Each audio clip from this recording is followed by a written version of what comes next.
Queridos amigos, queridas amigas, vamos então para mais um ensinamento. Abrindo aqui ao acaso, caiu no livro de Humberto Ferreira, Vencendo as Imperfeições. Caiu aqui a importância do estudo evangélico e doutrinário.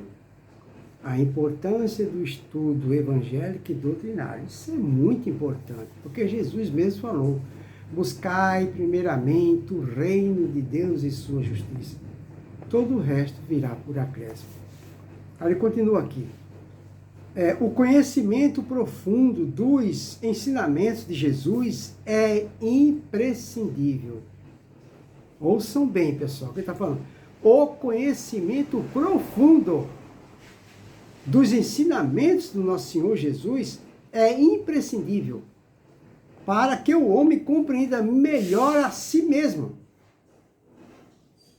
e sua natureza material e espiritual e o mundo em que vive. Olha o que nós vamos aprender quando a gente se propõe a fazer um estudo acurado, profundo, no que tange aos ensinamentos e aos fundamentos do nosso Senhor Jesus. A finalidade de se estudar, não é, o Evangelho de Jesus, né, doutrinário, né, o estudo evangélico e doutrinário, é para atingirmos, conhecermos, deixa eu ver aqui, compreender, para que nós possamos compreender melhor a nós mesmos, ou seja, nos conhecermos. Nós temos que nos conhecer e nós não nos conhecemos. Essa é a primeira finalidade. Não é? Depois, a natureza material. Qual deve ser o nosso relacionamento no que tange às coisas materiais? O primeiro é conhecer a nós mesmos. Saber quem nós somos, não é? De onde a gente veio, para onde a gente vai, qual a finalidade de nossa existência aqui na Terra, qual o trabalho que eu tenho que realizar aqui na Terra, no que tange ao meu eu na Terra. Não é? Então, estudar os fundamentos de Jesus é para que possamos entender efetivamente dentro de nós três coisas. Nos conhecer melhor, que nós não nos conhecemos, essa que é a verdade. Depois, aprender a sua natureza material. E também a espiritual e o mundo em que vivemos. O Evangelho contém a verdade. Aí é que está. Mas nem sempre de modo explícito, né? Nem sempre de modo explícito. Precisa, pois, ser entendido na essência. Então, nosso Evangelho, nós temos que ler o Evangelho para entender a verdade. Mas essa verdade que está inserida no Evangelho, nem sempre ela é exteriorizada, escrita de forma explícita, porque tem muitos ensinamentos que estão nas entrelinhas. Por isso precisa ser estudado. Né? E existem ensinamentos que dá três entendimentos, né? Que muitos dizem que são controversos, mas não é. Por isso precisa ser estudado na sua essência. Esse objetivo pode ser atingido com o auxílio do Espiritismo. Aí é que está. Por isso que tem que ser os fundamentos de Jesus.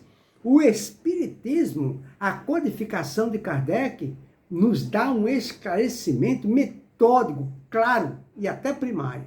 Não tem quem não entenda. Né? Aí lá vai explicar.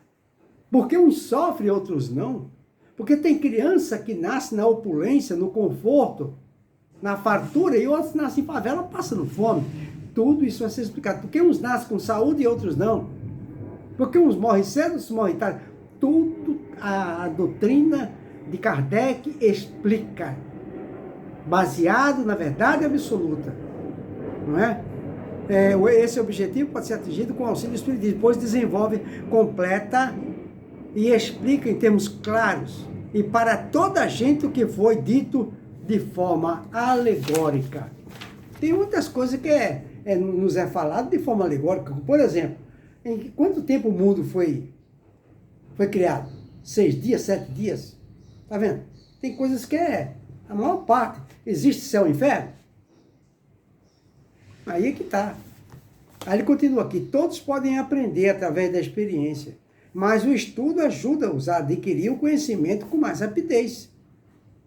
É ideal que seja feito metodicamente e abranja o Evangelho de Jesus.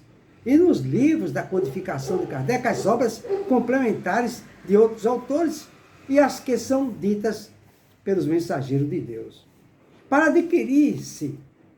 adquirir-se compreensão mais ampla e base doutrinária mais sólida, é aconselhável estudar primeiro o Livro dos Espíritos, de Allan Kardec. Em seguida, os outros livros escritos por ele, como o Evangelho segundo o Espiritismo e o Livro dos Médiuns, a Gênese e o Céu e o Inferno. Com os conhecimentos que essas obras proporcionam, o estudioso do Espiritismo terá condições de selecionar outros livros espíritas psicografados ou não. É importante examinar a qualidade dos livros rotulados como espíritas, pois nem todos são doutrinariamente corretos. Há os que são bons e os razoáveis e os de conteúdo pobre. Como selecioná-los? Como reconhecer se é edificante, inócuo ou prejudicial? Há um critério que é bastante seguro, consiste em selecioná-lo com base no conteúdo.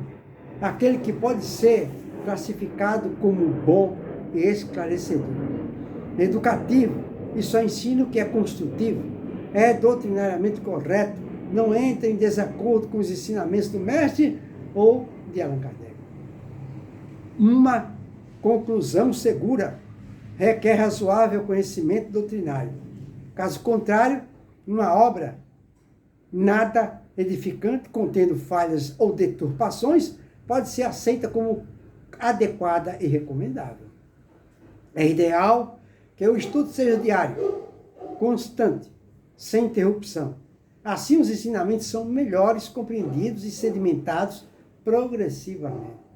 A leitura constante contribui para a manutenção de um estado mental positivo, contribuindo para a preservação do equilíbrio da vigilância constante, sobretudo se acompanhada de oração. Nesse sentido, são recomendáveis o Evangelho, não é?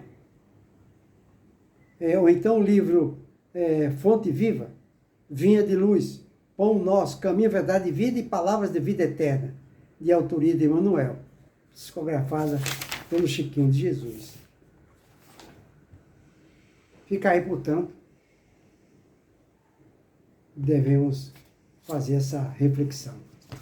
Que Jesus nos abençoe a todos.